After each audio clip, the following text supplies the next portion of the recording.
Hello, everyone. Welcome to Chasing a Murderer. And I want to go over a case that we've been following. 31-year-old Hannah Kobayashi supposedly had a trip planned for New York City, had several events lined up, but when she flew from Hawaii, landed in LA for her layover, she didn't catch that layover, and she disappeared. We're going to go over some interesting facts in this case.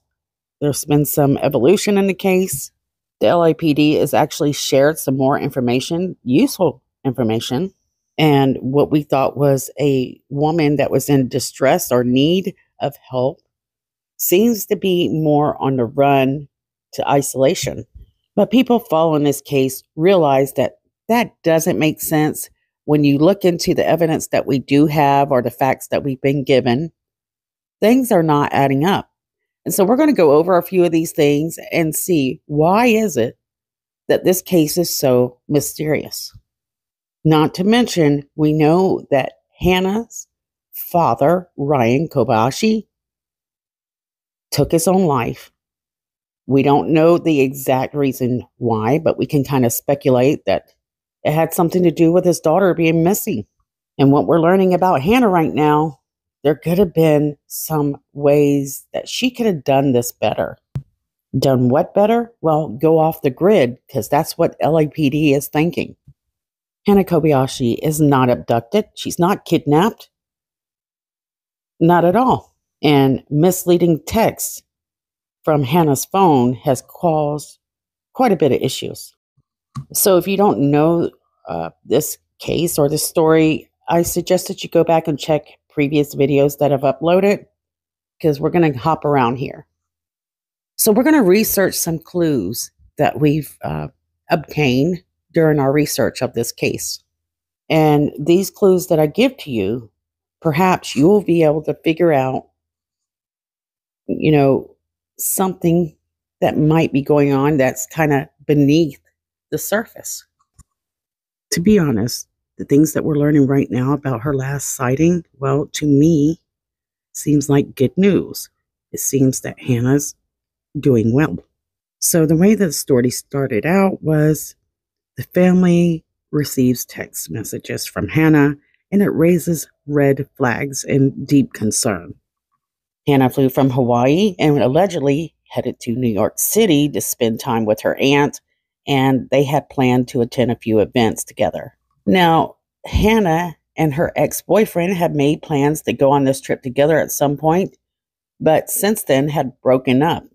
But the once romantic couple decide to keep their tickets and keep the plans to go to whatever events they had scheduled in New York City. What we learn is that the couple keep those plans. They both get on the same flight and they head to the same destination in New York City. And when they arrive in LA for their layover, well, they're seen nowhere close together. So here's the thing. Investigators are able to get the CCTV at the LAX where they capture Hannah not catching the flight, but her boyfriend does. Hannah's mom texted her and asked her if she had made it to New York City, and Hannah's response was, according to family members anyway, is no, not yet. After Hannah misses her flight to New York City, she does text her family on and off, and the texts are very strange. Hannah's texts increasingly send a message to the family that something might be wrong. Investigators also discover that she is walking around the airport, and she does at some point retrieve her luggage. But according to family through media, Hannah missed the flight. She was trying to catch the flight, but just missed it. But investigators, as I suspect and many others, say that they believe that Hannah missed this departure flight on purpose. And now more texts come into the family, and they say that Hannah's texts make it seem as if she's in danger. Someone was stealing her identity. Someone was messing with her. And she had concerns about her funds. Family members say that many of these texts didn't even seem like they would be texts written by Hannah because they lacked emojis. The information that the family was putting out through media really captured the interest of the nation. But then it started to capture even attention at an international level. The majority of the interest was because of how mysterious it is. Everything we learned so far just doesn't add up, not whatsoever. The family even started a Facebook group online to help locate Hannah. It wasn't long, they had opened up a GoFundMe, which is not making a lot of people happy following this case at this time. Each week, the GoFundMe had a higher goal. It is now set at $50K, and I think they've raised over $40K at this time. Usually it isn't a problem because they'll donate it to another cause. At the beginning of this case, the world believed that Hannah was in danger. So let's not take this wrong. I mean, Hannah very well could still be in danger. She is traveling alone to places that have lots of problems. So most of the information we do have leaked from Hannah's family. But the more information we got, the more that this story just didn't make sense. If you remember, Hannah's family claimed that the investigators on this case just weren't being very helpful to Hannah or the family. So most of our information comes from the family and media. We put our trust in the family. Why? Because Hannah's family would know Hannah better than anyone. And it seemed that the family truly believed that Hannah was in danger. And so you can imagine, how raw the emotions were, how stressed the family was. One of the last known sightings of Hannah was on November 11th. And that's later in the evening around 10 p.m. She was seen at the Pico Metro station near the Crypto.com. Hannah was sightseeing. You got to remember the last text, according to them, that they received were very questionable texts suggesting that she may need help. November 24th, this story takes a very tragic turn. Ryan Kobayashi, who had been searching, who was exhausted, stressed, is in the news media for a very devastating outcome. Tragically, Ryan had been found deceased in an LA parking lot, which was not too far from the LAX. Oddly, the investigators were not working with the public. For many of us that have covered stories like this, especially popular stories, they at least give you a little bit of something, but we were getting nothing at all. The good part of this is once they did kick into gear, they were truly trying to help the family, and they were updating Hannah's mother on their progress. Now remember, one of the main concerns of the family members is the fact that they captured video of Hannah with a male they didn't know, and that she didn't look like she was in good shape. But since then, police have actually located this man. They've talked to him and his attorney, found out that there was no foul play involved with this guy. Where did Hannah meet this guy? Well, she met him at the airport, the LA airport. And if you remember, Hannah wrote some very strange texts suggesting that she met somebody. And also, some of those texts suggested that it was somebody she thought she loved. Did that apply to this guy, or was she speaking of someone else? Now, there was a Board of Police Commissioners meeting November 26th, and Chief Jim McDowell said the investigation determined that Hannah's misconnection to New York from LA was intentional. And what we had learned through the media, the family of Hannah did not go with that. They don't support that idea. According to the police, detectives have been diligently reviewing video surveillance and employing various investigative techniques to locate the missing Hannah. The family began working with a nonprofit. They also become increasingly more quiet with media and the public after the tragic event of Hannah's dad. Now, something I have not shared is we know that Hannah had a bucket list of events when she arrived in New York City. She had planned some of these events with her aunt, and she had planned to see several people and shows. Now, one of those shows that she had planned to see were canceled, and it was canceled a while back, yet that remained on her list. So that's one of your clues there that perhaps maybe she wasn't really updating that list very well, because that one band that she was interested in just canceled their shows. Now, we all know, if you follow this case, that Hannah's phone disconnects, disappears, turns off,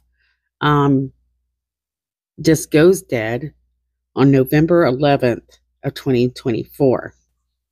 So one of our other clues is this. Footage in the LAX show Hannah retrieving her luggage from the airport baggage claim around 11:11. Now, rumor has it that her family knew about this and they had deleted and suppressed these photos. So that is very strange. Why would you not share that information? Okay. And so we have our second clue. Hannah indicates that she is planning to go to either a homeless shelter or a redwood forest area in Northern California. I never had time to totally research this, but where this come from and if this is an actual text that someone received from Hannah. But there's no indication that she has any plans of going to New York City if this is true. Now, just a little background on Hannah. Hannah is a very, very free spirit. She believes in magic. She even has a little magic book. She likes to write in her little magic spells. Hannah is very in tune with nature. Hannah loves art. She loves drawing, and she just loves being creative. Hannah seems to like to travel, explore, check new things out, and also she does have interest in politics. Now, another clue. Her aunt had recently posted videos on TikTok stating that she was looking for sponsorship from a safety agency or Life Alert as a consequence of these incidents where she disappeared. Here's another clue. Hannah, the family don't know it, but during the 12th, the family's just getting together. They're in LA, they're printing flyers, they're reaching out to the media. And while they are doing that on November 12th and 13th, Hannah is getting on a bus around 6:30 a.m. and she is headed towards Tijuana. Police are able to capture video proving that Hannah was at this bus station. So it's not until later that the family is receiving information from police suggesting that they believe that Hannah is still alive. So during this time, the family is downing the investigators, telling us that they're really not doing anything, but it seems that they were. We got to remember, on November 27th, Hannah's mom speaks with detectives. The family believes that she is alive, but being controlled. So it seems that the family may believe that Hannah is being controlled to go into Mexico for some unknown reason. It's mysterious. Now, remember, another clue is Hannah remains in the same clothes throughout these several days. Is there a possibility this is planned, or is this a sudden decision? Looking at her bucket list is very important because it can give you more clues. If you look at the top, she mentions the elections. Most likely she is not a Trump supporter, but I don't know that. But if she were not a Trump supporter and Trump won, there is a lot of people, not a lot of people, but there are some people who are leaving the country. Why? Because they don't like their president. It's the oddest thing I've ever heard. So is it a possibility that Hannah left because of the outcome of the elections? The next clue is she had just had a breakup with her boyfriend. We haven't got much details on that. But in a few of her posts, she suggests that she is a very scorned woman. This gives you an idea of her mental state, that she's not happy where she's at in her life right now, and that she had been hurt. So when she got on this flight and was heading to New York, remember she had these plans with her ex, that it resurfaced some feelings, discomfort, emotions, and put Hannah in a different state of mind where she just wanted to get away from everything. Now, many people have compared this case to Carly Russell. They believe there is a possibility that it could be a setup for attention, but we have no evidence of any of that. Another clue is police and investigators believe that Hannah might have missed this flight on purpose. I'm sure they have evidence they can't share with us since it is a missing persons. She has the right to her privacy, and they're really walking a thin line right now. So maybe they've been able to look over a few text messages not available to the public or talk to friends. Now, another clue is we know that Hannah likes to budget her money pretty well, and that she seeks press passes and to see several of her bands or artists. We've seen where she was mentioning this type of thing as a gig. So maybe she's getting paid or she's getting free tickets to see shows. So basically kind of trading out skills or resources, favors, in order to gain access to what she's interested in. Interestingly, Hannah had also planned to photograph a show in Brooklyn on November 13th, according to a manager for the musician. Hannah reached out to him for a press pass. Another clue that took off online, which I don't understand, was where Hannah was spending her money through her Vimeo account. The LAPD did investigate that, as well as many individuals. But really, it just really turned out to be nothing other than Hannah had gotten a spiritual reading, which in one of her texts before she disappeared said that she had just had a spiritual awakening. So that kind of lines up. For myself, the things that stick out are where she mentioned she is a woman that's scorned. And then the politics. Let's not forget about the canceled events in New York City that she hasn't updated. I think we're all hoping the best for Hannah. We're wishing that she will contact her family, and God knows, how she's going to act once she finds out what happened to her father. And the number one clue is that she doesn't have her phone. Why doesn't she have her phone? Especially after getting contact with her family. It seemed like she felt like she was in danger. Why would she leave the family in limbo like that? I think the LAPD feels the same way. Why would she not contact her family and tell them that she's okay? I don't know how you guys feel. I would love to know how you guys feel. Please take a moment to drop your ideas, your thoughts in the comments below. So the LAPD says since she did cross into Mexico, they will no longer look into this, not at least until she comes back to the United States. And it's still being treated as a missing persons. But is she really missing?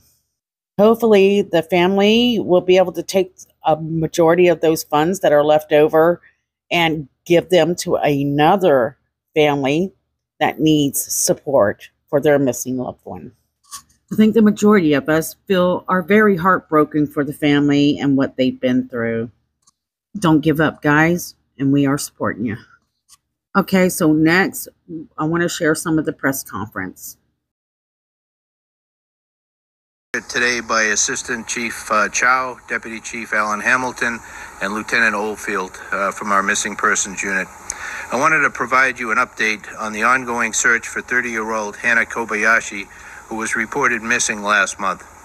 As the family is aware, late yesterday, after traveling to the U.S.-Mexico border, we reviewed video surveillance from U.S. Customs and Border Protection, which clearly shows Kobayashi crossing the United States border on foot into Mexico. She was alone with her luggage and appeared unharmed. At this time, Kobayashi's case has been classified as a voluntary missing person. I know over the last few days, there have been several questions raised surrounding her flight to New York. Our investigation, corroborated by video evidence, clearly shows Hannah at LAX appearing unharmed after arriving from Maui on November 8th of this year. For unknown reasons, she decided not to board her pre-scheduled flight to New York that same day. From November 8th to 11th, video footage and still imagery showed Hannah at various locations around Los Angeles. This information was subsequently verified by LAPD detectives. While she did check her bag through to New York, she requested her bag be sent to her at LAX, where we have surveillance footage of her retrieving it from the baggage carousel on November 11th. LAPD Missing Persons Unit has conducted extensive witness interviews, reviewed video surveillance, and collaborated with local and federal law enforcement agencies on this case. To date, the investigation has not uncovered any evidence that Kobayashi is being trafficked or is the victim of foul play. She is also not a suspect in any criminal activity. Additionally, the investigators noted that before departing Maui, Kobayashi expressed the desire to step away from modern connectivity. Our priority is ensuring Ms. Kobayashi's safety and well-being, and we urge Ms. Kobayashi to contact her family, law enforcement, or personnel at the U.S. Embassy to let us know that she is safe. She has a right to her privacy, and we respect her choices, but we also understand that the concern her loved ones feel for her. A simple message could reassure those who care about her. While the LAPD investigation will not continue into Mexico, if anyone has credible information about Hannah's whereabouts, please contact local law enforcement. If Kobayashi returns to the United States, law enforcement will be notified. The missing person case will remain active in the missing and unidentified persons system until her safety is confirmed by law enforcement. At this point, we have not been able to determine any crime has been committed. A reporter asked him if there's any family arguments or any signs of what could have caused this to happen. And he says, there's no signs of anything. So, like I said, guys, refer back to the clues that I gave you earlier. For the question of whether she wanted to disconnect by looking at her past social media, we then saw indications that there were some desires or posts that would be consistent in somebody who would have the desire to disconnect from their phone. I think it's not something that I have available right now. It's just that was part of the investigation. Are we 100% right on that? We can't say, right? We just know that she did not have her phone after she left LAX, right? Around 1800 to 1900. We know she doesn't have her phone on her. For what reason? We can't say for sure. How did she get from LAX? Yes. So she traveled through the MTA. She then made it to Union Station. At Union Station, she used her passport and cash to purchase a ticket to get to the border, and she then crossed the border. Remember, she had mentioned in text that she had been scammed of her funds. So this is very interesting that, where's she getting this money? Also, media asked, how does she look? Appeared fine. She was with nobody else. I have nothing additional, but I have observed the video, yes. I spoke with Hannah's sister earlier today. She says the family disagrees with law enforcement's assessment. What do you say to them?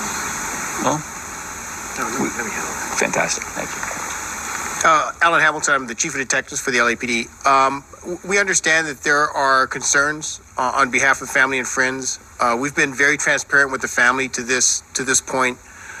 We have had daily communication and contact with family members, and we've given all the information that we can provide in terms of what our investigation has entailed, what the efforts have been on behalf of the LAPD and other partner law enforcement agencies. We've put a lot of resources into this investigation. So just to be clear to the public, the LAPD has taken this report seriously from the moment that we received it, and we have expended a lot of resources to include a trip this past weekend to the U.S.-Mexico border to collaborate with our partners there. So this is an investigation where we've done a lot of things face to face with our partners, and we've gone to extraordinary measures in terms of our technological investigations in this case. We've really left no stone unturned, and it's led us to this conclusion and the information that the chief is providing today. I think what is most upsetting is a lot of the resources went to a woman that just wanted to escape.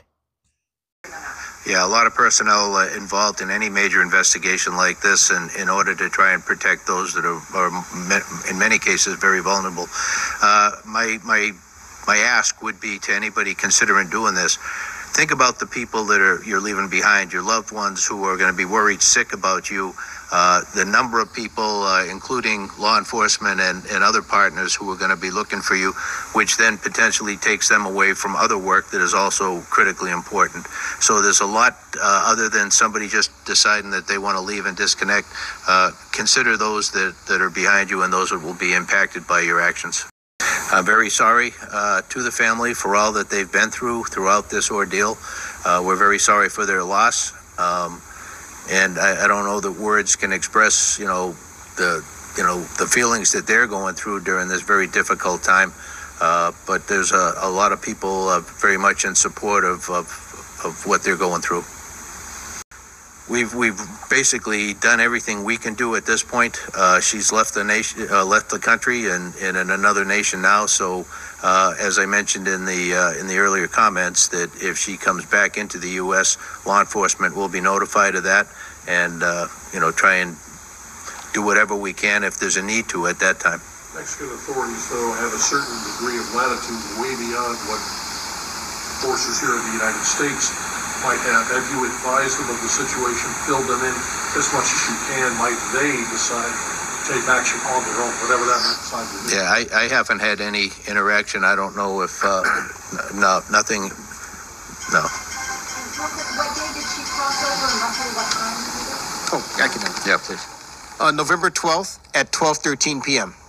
She walked through the tunnel that leads to Mexico. In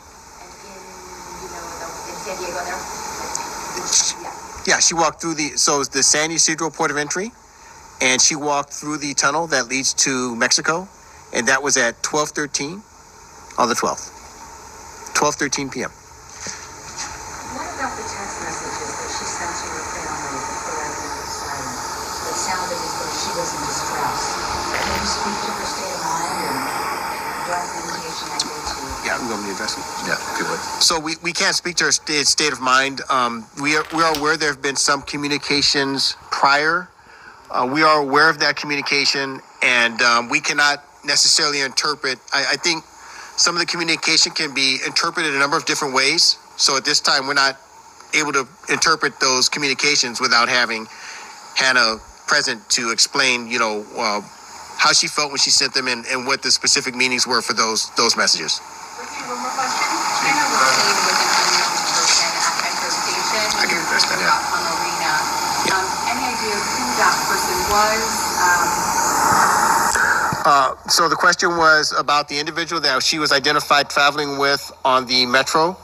We have identified that individual.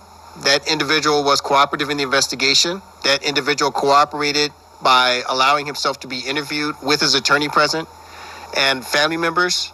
He gave a full disclosure of the entire sequence of events.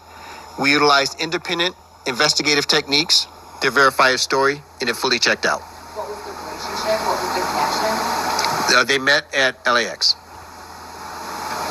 All right. Thank you.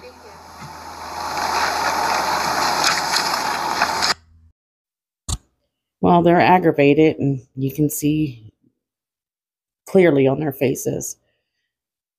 Can't blame them. Okay, so you got these girls right here. I want to ask if you will share their faces on your social media today. Their cases continue to be cold. Thank you so much for watching, and I'm so glad that at least Hannah should be able to come home.